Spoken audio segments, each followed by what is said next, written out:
Welcome back to another episode of the Development by David podcast. This week, your sponsor is me. If you wish to help caffeinate this podcast, then you can use the link in my bio at buymeacoffee.com to supply me with a coffee, or two, or three, depends how generous you feel. This podcast takes a lot of work, a lot of energy, and that's supplied by my caffeine intake. And if you wish to support the podcast, then please donate me a coffee. Sir Tom Hunter, welcome to the Development by David podcast. I can't believe I'm actually saying this. How are you? I'm great, David. How are you? I can't put into words the excitement I have, Sir Tom, that's for sure. And behave yourself. Come on, behave yourself. So that opening line is something that I thought I would never say. I've been inspired by you for over a decade. I've had a few touch points with you. The first one is when you visited my school in maybe 2012, when I was around 14, where you shared your story. It was the first time I could see someone so close to me in terms of geographical location do something that was extraordinary. And I realized that maybe one day I could too. I realized the power of a distant mentor, and someone that not only garnered such success, but gave it back. And then the second touch point was I was really lucky to attend Scottish Edge in 2019, and I saw you present alongside Theo Petites, and I saw what it meant. Yep. Okay. It was amazing. I saw what it meant for all the entrepreneurs to be affiliated with you in some way. And then just recently, when I placed 30 in the 35 under 35 within the Business Insider, you retweeted that tweet, and that meant the world to me. And I guess that sounds like a kind of self-aggrandizing, kind of narcissistic way for me to tag myself along with you, but I don't mean that at all. What I wanted to take You've from got me on, David. You've did the sale. You don't need to sell it anymore.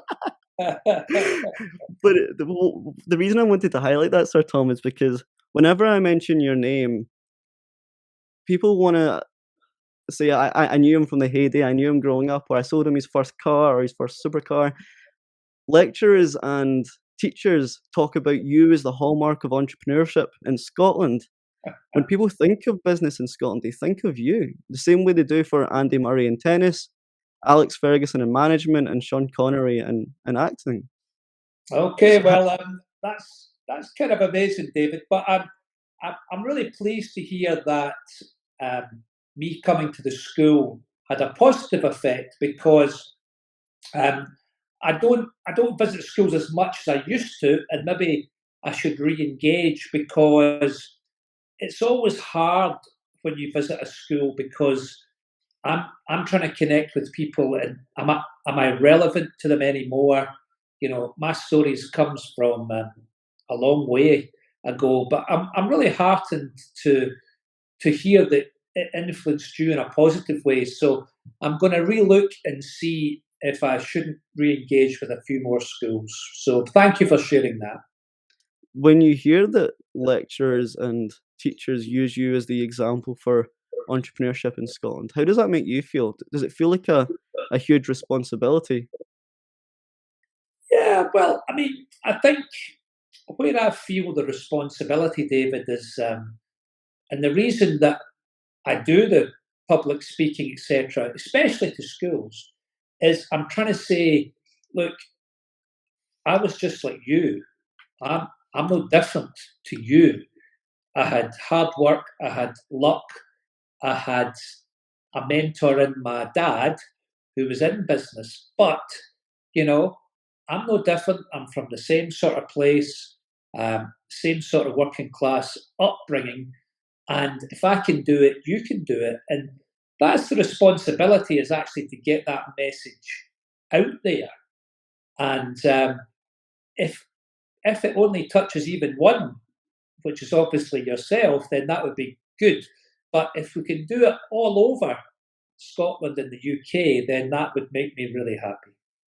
It would make me really happy too, Sir Tom. And that's the premise of this podcast, is showcasing the highs and lows of all different routes. So because people like me, my background, I had amazing mentors, being my cousins who were joiners and labourers, but that wasn't a career that I could excel at. And until you came into my school and shared that amazing quote around being a radiator, not a drain, I could see beyond what my family were doing. it gave me something to point and shoot. And I'm so glad that you came on this podcast so we can share it far and wide. No problem. Um, No problem. I feel like we're kind of teasing the listener. I don't typically do introduction to a guest because I love to see how guests present themselves. I promise you I'm not being lazy. If I ask you, who is Sir Tom Hunter today in 2022, how would you answer that Who am I today? today? Wow. Well, I suppose I am a philanthropist. I am a dad. I'm a husband. And I'm also still trying to make money, and because I want to give it away. So these are all things which I do. Does that define me? Maybe not. I haven't really thought about it, David, to be honest with you, but that'll do for now. I love it. And the true development by David style, let's take it back to the formative years. Talk to me about Bonnie New Cumnock, where it all started. What did home look like? Yeah, so New Cumnock, for those of the listeners who don't know, is a very small mining community in South Ayrshire and East Ayrshire, actually. And population when I was growing up was maybe about 6,000, but I would say 90% of the male employment was down the pit in deep coal mining, and my dad was the local grocer. So I suppose in that sort of village, we would be seen as maybe middle class coming up there because my dad had his own business, and but my dad was and is my hero. And I used to love going into the shop and learning how to buy and sell right from maybe 6 years old, And that was my real education. Business was talked about around the dinner table at home, and I would be in the shop wherever I could and trying to help my dad do what he was doing. So that's what New Cumnock was then. But the turning point, and I was at a conference last weekend for the Founders Forum, and this was bringing founders of mainly tech companies from all over the world to Gleneagles. And Sequoia, who's one of the biggest venture firms in the world, they were talking about crucible moments. I'd never heard that term before, but these are the crucible moments in a founder's progression. And I suppose one of my crucible moments was when the miners' strike happened and then the mines all closed. And I watched my dad, who was and is my hero, think he was a failure and he had to close the shop and get out because there wasn't enough business in New Cumnock. And so that had a big effect on me. And I suppose, but if it hadn't happened, David, because my dad was too young to retire and he'd a big work ethic, my dad. And so he put a small amount of money in with another local entrepreneur from Cumnock, David Hammond, and they sold shoes and slippers round about market stalls. And this was where I got the idea. So it's funny how things work out in that through something which was a traumatic event in my family and was happening to my dad, but something amazing came out of it. Because if the shop had continued on, maybe I wouldn't have discovered trainers. Who knows? But it's funny how, that's complete luck. That's happenstance. I didn't do anything to make that happen. That was just what was presented to me. When I read the autobiographies of many entrepreneurs that I admire, it seems like that is a commonality where there was a key pivotal point where they had to adapt and make a change. Given that you came from this industrial town, and you kind of denote your kind of role model to your dad, you didn't have internet or podcast to see other entrepreneurs doing stuff. No. Did you know within those formative years that you could be a moonshot thinker? What around you really inspired that ethic and that mindset? Yeah, I was always interested and I was always curious, David. I didn't think in terms of moonshot thinking. Just what didn't come into um, stratosphere, I suppose. But I was always interested in successful people, and I read books. I still read books. I've got 2 books on the go all the time.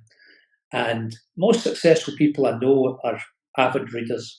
And so I read stories of successful people.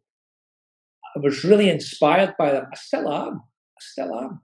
And my dad encouraged me to do that. And we would talk about people that he knew and people that he admired. And, this was a real education, I would call it, David. So that was something which was in me. And it's a question that I really try to get an answer to: nature or nurture. What is the thing? Because I want to encourage more entrepreneurs in Scotland than the UK. I want to encourage more entrepreneurial thinking. And how do we do it? Do we need to get into schools earlier? Do we need to change the way we look at things? And believe it or not, you're now a role model, and you probably don't think of it in those terms, but you're a role model, and you should be getting into schools and communicating. I know you communicate through your podcast, which probably gets to a lot more people than you can get to going into schools to talk, but you're obviously cleverer than me, so you're doing it your way. No, I think it's such a important point. That whole, if you can see it, you can be it. Unfortunately, fortunately and unfortunately, there's some amazing charities out there that support people from lower socioeconomic backgrounds, but they typically touch the lives of 16-year-olds who are about to embark on university apprenticeships.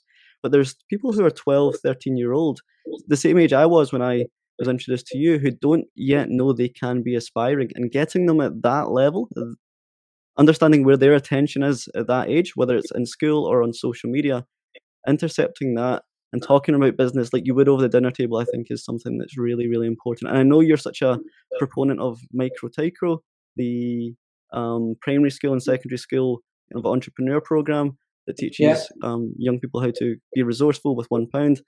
I think that's a great scheme. And you speak about how the business chat round dinner was your education. I know you went to university and studied at Strathclyde. What was more important, your technical education at university or your practical education through working with your dad? Yeah, Jim MacDonald, the principal at Strathclyde, hates when I answer this question, because I really believe in learning by doing. And I was a bit of a rebel. I hope I'm still a rebel. But when I was at university and lecturers would say, I would say, right, well, what have you done? And they would say, well, what? I said, have you started a business? Have you grown a business? Or have you just read a book about it and you're regurgitating it out now? So obviously, I was very popular amongst the lecturers. And so I think you can tell my answer is learn by doing. And I really encourage people like yourself, anybody, just to give something a try. Don't wait. The amount of people I hear, yes, Tom, but I'm just, if only that happened, I could do this. No. And if only I can get the last sale of my spreadsheet. No. Have you spoke to a customer? No, but I need to get my business plan. Have you spoke to a customer? Pick up the phone. Get a customer. Get the feedback. Don't wait. So learn by doing. And even if what you learn is that didn't work, then you've learned something. Don't. It's something we're bad at in Scotland. We need the confidence to try and fail. Failing, it's a problem in Scotland, and it shouldn't be, because it's one step closer to actually getting the success. So learn by doing, David, is my number one. I love that. I think, especially in Scotland, and I see it amongst my peer group, I'm 24 years old, people don't know what they want to do, or they may have a rough idea, but they just float like they're in a body of water, waiting for someone to rescue them, waiting for the stars to align, or for the perfect opportunity to go past them. But that's not the way you succeed. You just pick a direction and start swimming, And if you fail, well, that's information that you can use for your next move. I love how you brought that to life, Tom.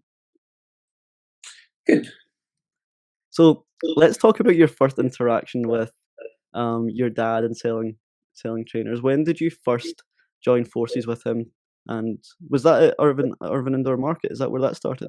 So what actually happened was he was selling shoes and trainers in market stalls, Irvine Indoor Market, Ayr Indoor Market, and his business partner was doing it.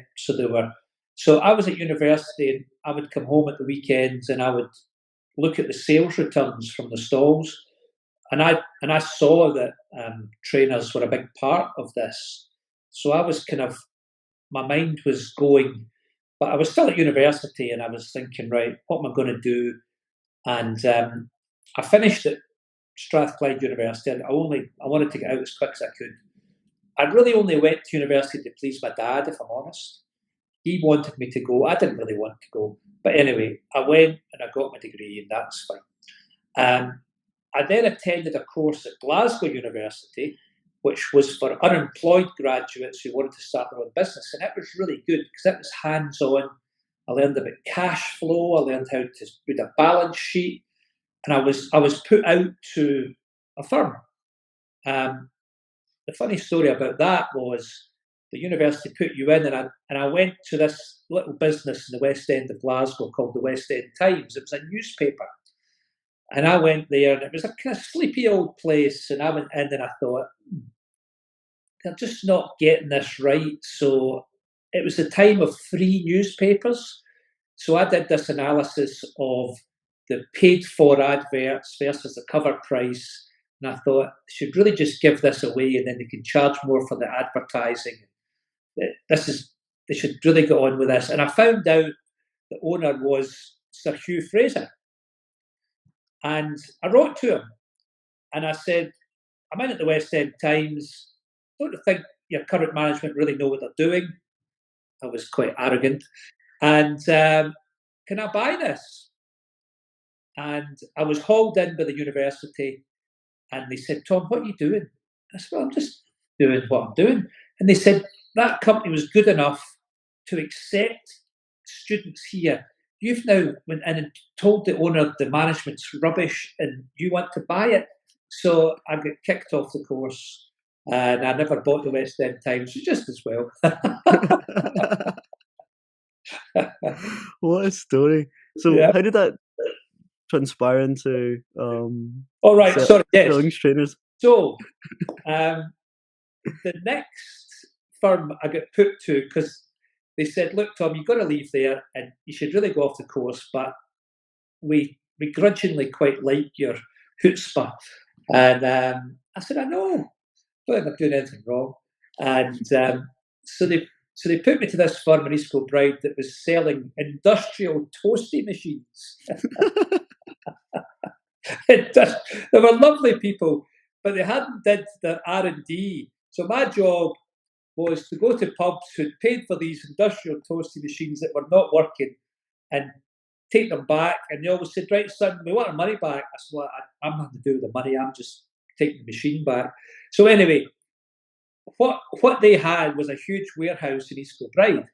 So I thought, I think I can sell trainers, and I could store them in this big warehouse of these guys. So I made up a letterhead and I wrote to 2 existing retailers who had stores on the high street. There was no internet in these days. And I said I was a fast expanding footwear company, which I wasn't. And I noticed space in their store for my shoes, which I didn't have. And could we talk about it? And I had chosen a jeans store because I thought jeans and trainers went. Who knew? And the company called Keen Jeans down in North Shields, Tyne and Weir, said, yeah, come and see us. So I borrowed my dad's car, his suit, his shirt, his tie, and I drove down to North Shields, and they said, we love this. Jeans and trainers, makes sense. Can you open in Leeds, Aberdeen and Sunderland next week? And I said, well, my shop fitting teams are flat out. I'll need to come back to you. Very busy. Drove back up the road, spoke to my dad and said, look, I don't know what I'm doing. I've got no shoes. I've got no money. What am I going to do? So anyway, we sat down. My dad loaned me £5,000, and I borrowed 5,000 from the Royal Bank of Scotland, and I went and bought the shoes and put them in the stores, and it just was lucky that it took off, David. So that's how I got into it. It was complete and utter luck. And when I read old interviews of you, that was maybe your first big lesson too, Keen Jeans, because that ultimately kind of went under the rug and liquidated, didn't it? I mean, that was the only only outlet I had for the shoes at the time. And I naively thought, this is great. They want to do more stores, so I'll just do it. And the way it was supposed to work was they staffed it, they sold it, the money went through their till, they would deduct their commission and send me the balance. But they weren't doing this. And so I had very good sales, but very poor cash flow, which is still my number one lesson for businesses today is cash flow, cash flow, cash flow. And so this was quite a big company. It was a PLC. It was on the stock market, and it was owned by a gentleman called Joseph Gould.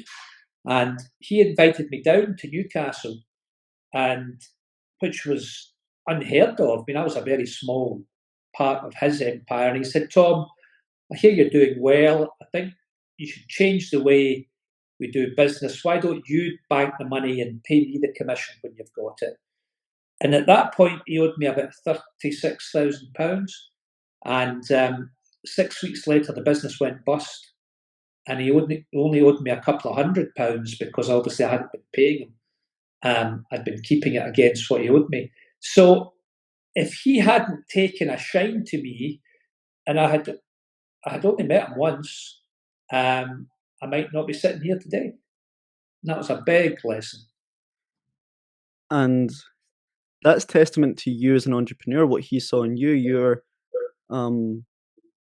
your traits and how well you got on with him and how you built a rapport with him as a founder and an entrepreneur. I suppose so, but I didn't know it at the time. I was just doing what I do. And yeah, thank goodness. So what came next after that moment? So that was good news, bad news. The good news was I hadn't lost 36 grand and I wasn't going bust. The bad news was I didn't have any customers because he was my one and only customer, but it made me get off my backside and go and find new customers. And I found better stores who were paying me, and it actually transformed my business. And it took me 5 years of doing that in someone else's store before I could have enough money to open my own store. So I was 5 years doing that. And then we got our first store in Paisley, 35A High Street, Paisley, only 300 square feet. I signed a 25-year lease personally, upward only rent reviews every 5 years. Unbelievable. But I had nothing to lose. I stayed at home. I thought, yeah, where do I sign? No bother. I wouldn't encourage anybody to sign a 25-year lease today, David, I'll tell you that. And that was my first store, and that's when it began to evolve. And then another piece of luck, because we only sold shoes at the time. I was at a trade show, and someone said to me, have you heard of this thing called a shell suit? And I said, no. What's a shell suit? He said, right, come here and see this shiny tracksuit. Said, wow. He said, this is going to be big. I said, you sure? He said, guaranteed. Anyway, long story short, we became Europe's biggest seller of shell suits over the next 10 years. And so we moved into clothing, and then we moved into fitness equipment. I went to America, so these big box retailers selling the whole gambit of sports and out-of-town locations. Thought I've got to do that in the UK. So we did that. And then everything just everything was going our way. I recruited a brilliant team run about me, really brilliant team. And then the chance came to buy Olympus Sport, which was the biggest in the UK. I was about number 7 in the UK. They were number 1, but they were losing 14 million a year. I was number 7, but I was making 4 million a year. And I had this crazy thought that I could buy them. I went to see the chief exec, and he basically treated me with disdain and said, look, away back to Scotland, you don't really know what you're doing. And I said, well, you don't know what you're doing. You're losing 14 million. And so they managed by hook or by crook to buy this business, which was 10 times our size. And we learned by doing. If I'd known of all the stuff that I didn't know, I probably would never have done it. But you just get on with it. I've got a team of people who are brilliant, and we just go, yeah. I always remember the first night, the board of directors of this company, remember it was the biggest in the UK, but they were losing 14 million, and I sat with every one of them. Every one of them told me I'd bitten off more than I could chew, and I didn't really know what I was doing. And I said to my number 2 there and then, I said, what do you think we should do? And he said, well, we are there. They're telling us we don't know what we're doing, but we're the ones making the money.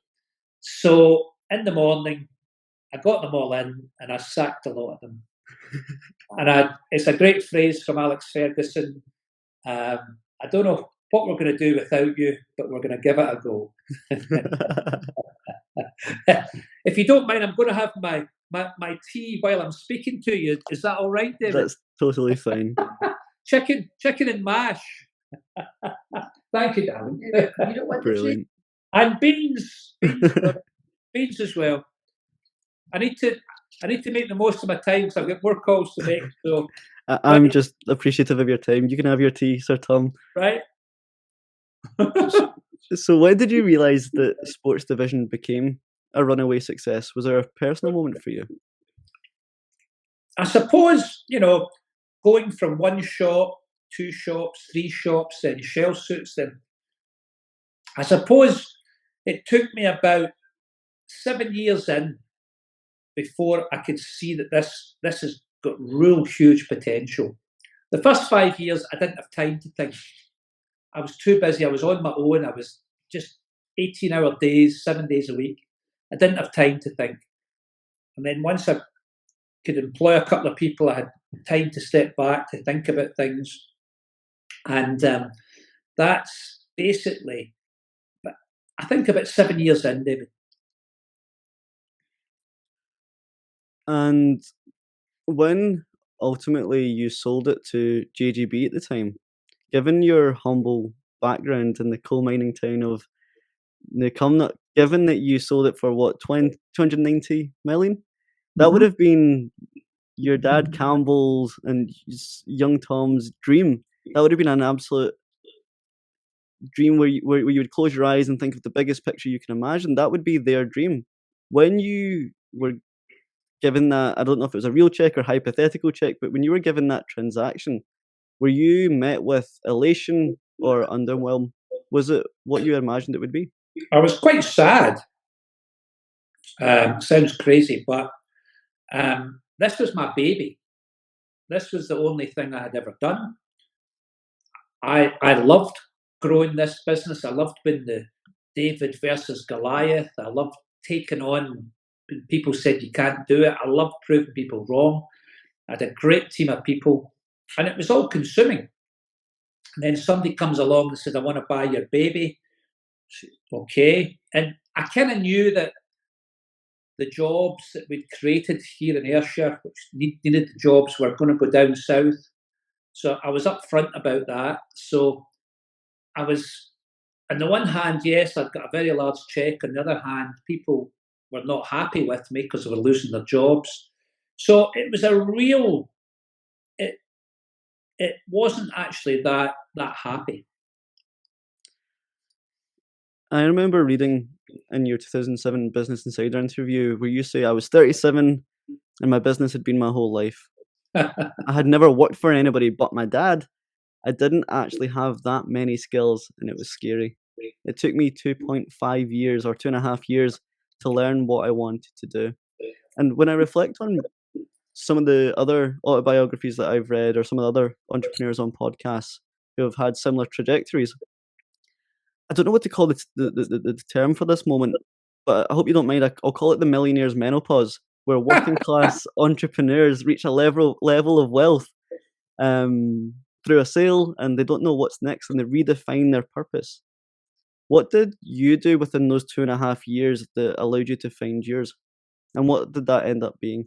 Yeah, so that was it. I was 37 years old, young family, but I had nothing to do. So I knew this couldn't be the end.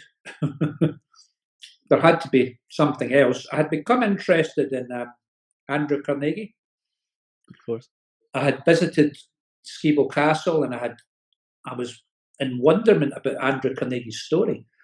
You know, when I speak in America, everybody there thinks Andrew Carnegie's American, and I said, no, he's Scottish, and became the richest man in the world from abject poverty, absolute poverty. His family left in Dunfermline when he was 8 because they couldn't make enough. They were weavers and they couldn't make enough money, and so. What did I do? I basically educated myself. I went and I spoke to others who had been in a similar position, mainly in America. There was more role models there. And I knocked on the door of the Carnegie Corporation of New York, and I asked to see the president, who was a man called Vartan Gregorian. And I always remember the secretary saying, well, who are you? Have you got an appointment? And I said, well, I'm Tom from Scotland, and no, I don't have an appointment, but I've got time. And luckily, he didn't keep me waiting too long. And he basically challenged me. He said, well, look, Tom, this great wealth you've come across, it isn't really yours. You've got to learn to be a good ancestor. So I didn't really know what that meant. And I definitely thought he was mad because it was my money. I'd worked very hard for it. And but anyway, over time, I kept going back to him, and he basically became my philanthropic mentor, and he became a trustee of the Hunter Foundation. And through that, I guess I found my purpose again, which was to continue making money, but to put it into our foundation. That's amazing. I noticed that Vartan sadly passed away last year. Yeah, he did. Indeed, that's a sad time. I can totally imagine how that must have made you feel, Tom. But I'm sure he lives on within the values of the Hunter Foundation, and through you, through what he taught you, and the inspiration that he gave you at that moment. And I'm a huge fan of Andrew Carnegie myself, and I know he has this very pertinent quote around a man that dies rich dies disgraced. And then when you came to my school, you said you don't want to be the richest man in the graveyard. It's a huge effect on me. I can totally imagine. So what is the Hunter Foundation for those who aren't aware of what amazing work you do? Yeah, so the Hunter Foundation is simply, we are trying to make a positive difference, and we've got 3 pillars. One is to encourage and help entrepreneurs start and grow their business. And we do that in all sorts of ways. And we do that because we believe the best social policy ever written is a decent paid job. Who creates the jobs? Entrepreneurs. So if we can help more entrepreneurs start, grow their businesses, we can create more jobs, we can have better social fabric in the country. So that's number one. Number 2 then is we are trying to help with leadership. One of the things we found was when we're trying to do things, if there was a good leader, things happened. If there were poor leadership, there was lots of reasons why it couldn't happen. And therefore, we've recently bought Blair Estate, quite close to here, and we're making it our global leadership centre. And this is where we bring people together and to talk about leadership so we can make better decisions in our country. And they come, and the peer-to-peer support and learning is really the magic dust of how people find each other, how they support each other. So an example of that is entrepreneurs. We bring entrepreneurs together, and once they get to know each other, they'll say, "Oh, David, what did you do about that management incentive? Because I've got it wrong." "Oh, here's what I did, and I got it wrong as well, but then I got it right." And just understanding an entrepreneur's role can be a very lonely role. So understanding there are other weird people like yourself, that's quite important. And then actually having a support mechanism is really important. And the third strand of it all is education. And we decided how can we help education? So we are putting every single head teacher in Scotland through a leadership academy at Blair Estate with Columba 1400. We're about 1,200 teachers through already, and we've got about another 2,800 to go. So that's what the Hunter Foundation is doing. It's truly remarkable and first of its kind in Scotland, that's for sure, Sir Tom. And when I read all the amazing donations that you've also made through the Hunter Foundation, whether it's Band-Aid or in partnership with Bill Clinton or Children in Need or Comic Relief, your legacy through philanthropy has been hallmarked into existence for over a decade now. And I reflect on you being in the Times, I think it's the Times Rich list, that labelled you as the first homegrown billionaire. But you asked to be removed. I did. Why? Why was that? Was it something to do with your values in philanthropy? So I wanted to be removed. I didn't want to be on a list for how rich I was. That's crass, in my opinion. I wanted to be on a list about how you've used your wealth for the common good. And because my wife and I had made a decision, we are signatories of the Giving Pledge, Bill Gates and Warren Buffett in America. So they encourage successful people to say, during your lifetime, you're going to give away at least half. I mean, we're going to give away more than that of your wealth. And therefore I said, look, I should be on this list for my wealth. If you want to put me on the list for giving it away, then great. So that was it. That's truly inspirational. I'm sure the listeners, when they close their eyes and think of, I don't know, a billionaire, they think of some sort of malevolent figure. But you have redefined that completely through what you do and the values that you have, and those statements such as not being the richest in the graveyard. I really look at you with inspiration, Tom. And I really mean that. I'm eating mash and beans as well, David. I'll be having that too in about 15 minutes.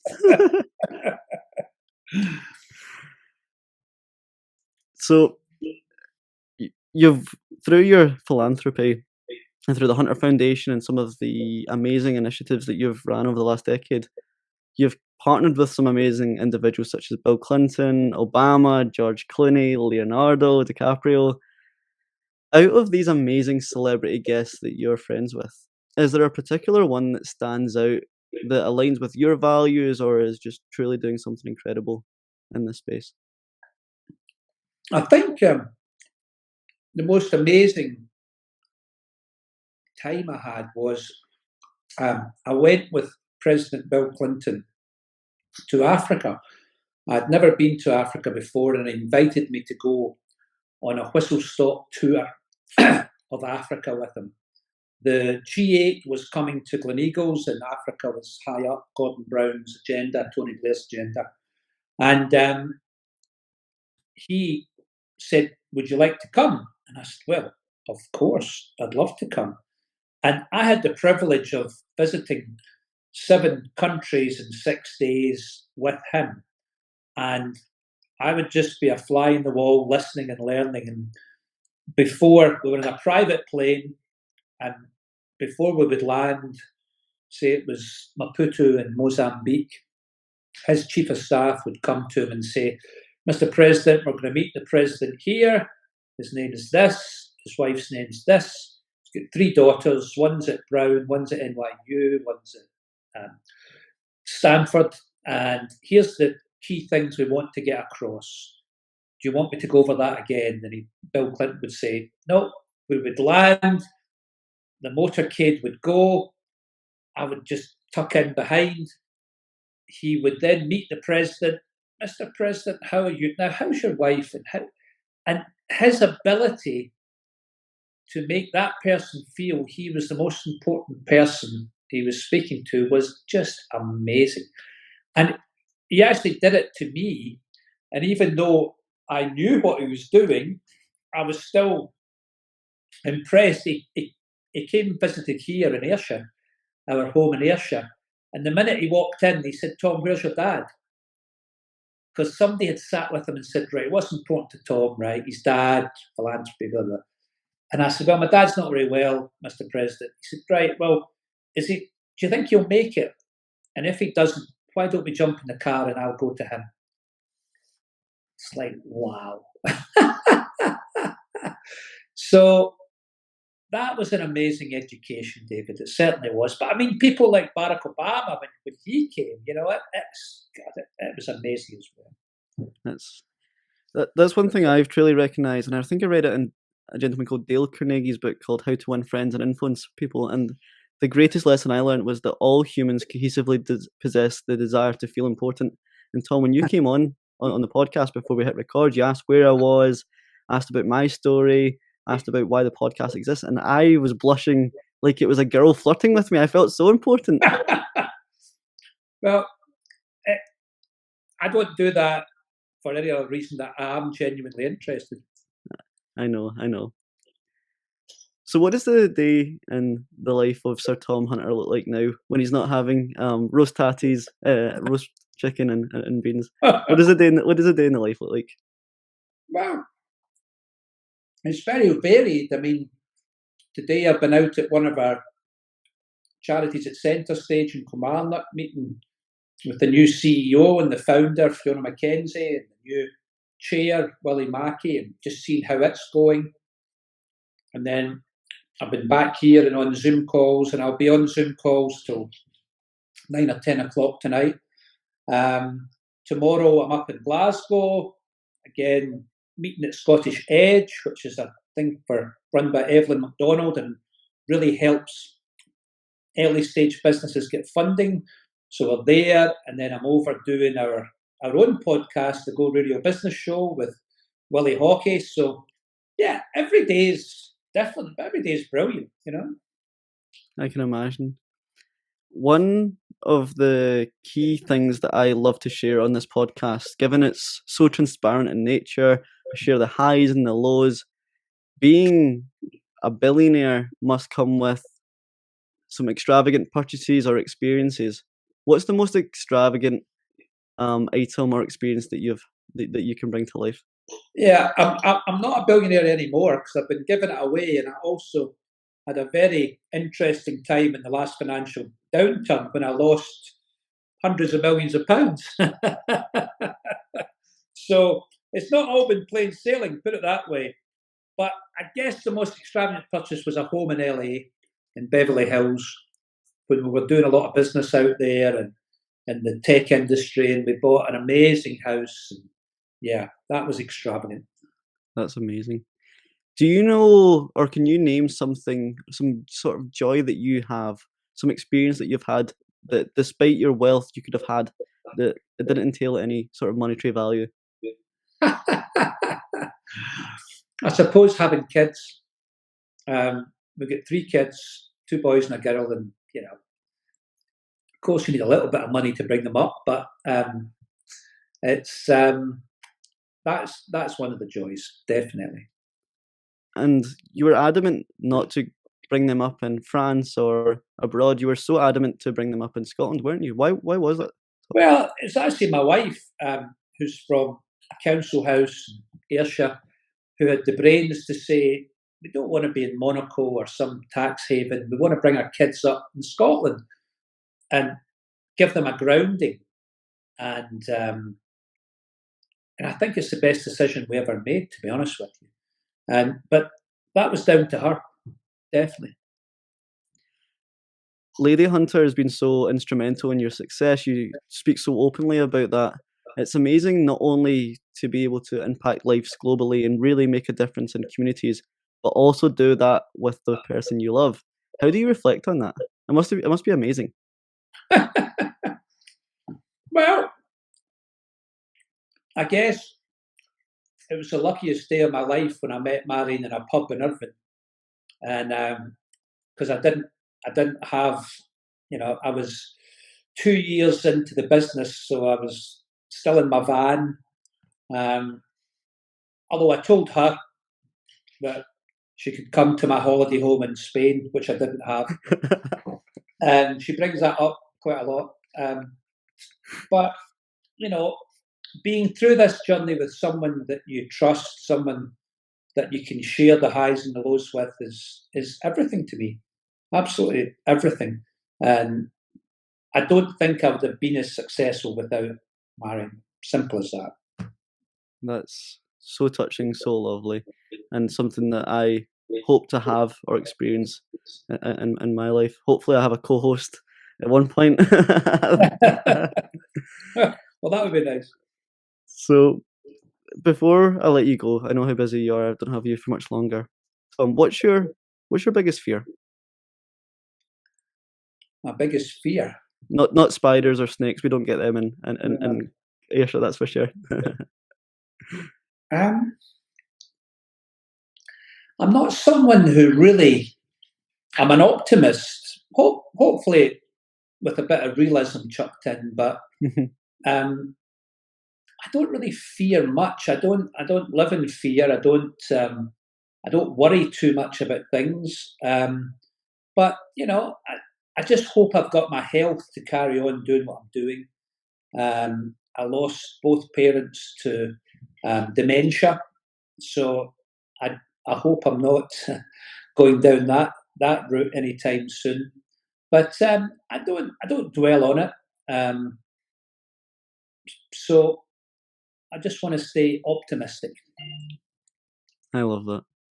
On this podcast at the end, I always do some sort of social media promotion for the guest accounts. I know you don't want any of that. Instead, I know that the listeners are going to be gripped anyway and they'll find you online if they need to. Instead of asking that, Tom, how do you want to be remembered?